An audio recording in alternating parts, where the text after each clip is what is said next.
Nalakay ng NBI ang isang hininalang cybersex din sa Taguig. May live report si John Consulta. John? Hindi sa tulong ng US Homeland Security, nagkaroon ng access sa mga tauhan ng Anti-Human Trafficking Division o NBI ATRAD sa aktual na transaksyon sa pagitan ng isang nagpanggap na kliyente at isang cybersex operator sa Taguig.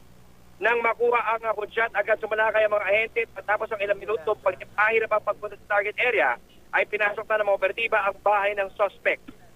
Naaktuang nakabukas pa ang computer ng cybersex din habang nakasalang ang kanyang mismong 10 taong gulang na anak. Matapos ma-rescue ang 2 minor de edad, agad isinagawa ng NBI ang kanilang investigasyon.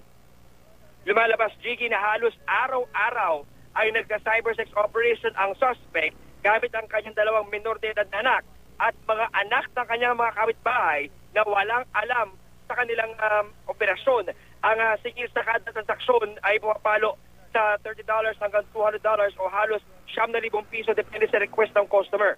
Sa aming pakikipag-usap, Jiggy, sa suspect ay abot langit ang kanyang pagsisisi sa pagkakapasok ng mahigit 1 taon sa mundo ng cybersex. Kinumpis ka ng NBI ang computer unit ng suspect, pati na rin ang sangkaterbang money transfer receipts na nagmumula sa kanilang mga dayuhang parokyano. Naharap sa patong-patong na paglabag ang naarestong suspect.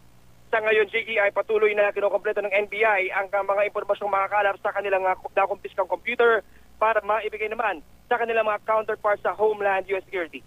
Yan muna ang latest mula pa rin sa Taguig. Balik sa'yo, Jiggy. Maraming salamat, John Consulta.